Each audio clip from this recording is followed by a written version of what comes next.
சொல்லுங்க. சிரிப்பே இல்ல. சிரிப்பு சத்தம் ஒவ்வொரு வீட்டுல கேட்டுச்சுன்னா எவ்வளவு நல்லா இருக்கும். இப்ப பார்த்தா ஒவ்வொரு வீட்லயும் பார்த்தா வீட்டை திறந்து கூட பார்க்க வேணாம். நீங்க ரோட்ல நீங்க நடந்து போனீங்கனாலே போதும், ஒவ்வொரு வீட்டுல டமா டுமின்னு சத்தம் கேட்குது. பாத்திரம் உருட்டுற சத்தமா கேட்குதா? அங்க எத்தனை பேர் அடி வாங்கிட்டு இருக்காங்க உங்களுக்கு தெரியுமா? நிறைய பேர் அடி வாங்கிட்டு இருக்காங்க. டமா டுமின்னு பாத்திரம் உருட்டுற சத்தம், கட்டை உருட்டுற சத்தமா கேட்டுக்கிட்டே இருக்கும். அப்படிதான் அங்க என்ன நடந்துட்டு இருக்கு? சிரிப்பு சத்தம் கேட்கல, ரெட்ட சத்தம் கேட்குது. யாரோ அடி வாங்குறாங்க, யாரோ ஒருவருக்கு அடி கொடுத்துருக்காங்கன்னு அர்த்தம். எத்தனை பேருக்கு நடந்துட்டு இருக்கு?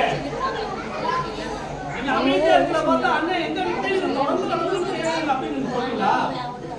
யார் யார் வீட்டுல சண்டையா இருக்கு? சும்மா சொல்லுங்க, நான் வெளியில யாரையும் சொல்ல மாட்டேன். என் வைஃப் கிட்ட சொல்லவே மாட்டேன். சொல்லுங்க, யார் யார் வீட்டுல சண்டை இருக்கு? இல்ல யார் சொல்ல கேட்டுங்க. இதுதான் வேணும். நீங்க எப்பொழுதும் எப்படியே இருங்க.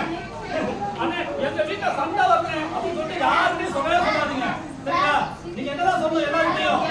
நாங்க எப்போதும் சந்தோஷமா தான் இருக்கோம்னு சொல்லணும். சரிங்களா? சொல்லுங்க, கர்த்தருக்குள் சொல்லுங்க, எப்பொழுதும் சந்தோஷமா இருங்கள், சந்தோஷமா இருங்கள் என்று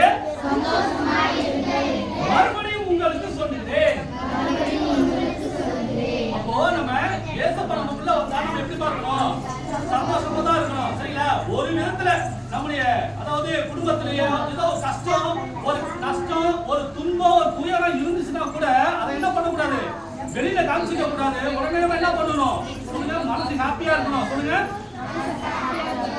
உங்களுடைய குறைவை, உங்களுடைய துன்பத்தை, உங்களுடைய கஷ்டத்தை யார்கிட்ட சொல்லுவான்? ஏசப்பட்ட சொல்லிட்டீங்கன்னு வச்சுங்களேன், அப்போ உங்களுடைய பிரச்சனைகளை யார் மாற்றுவா? உங்களுடைய துன்பத்தை எல்லாம் யார் மாற்றுவா?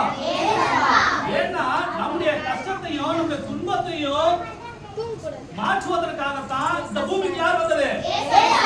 ஏசப்பா வந்தது. சரிங்களா? அப்ப ஏசப்பா வந்தது காரணமே நாம எல்லாரும் நல்லா இருக்கணும். சொல்லுங்க, நானே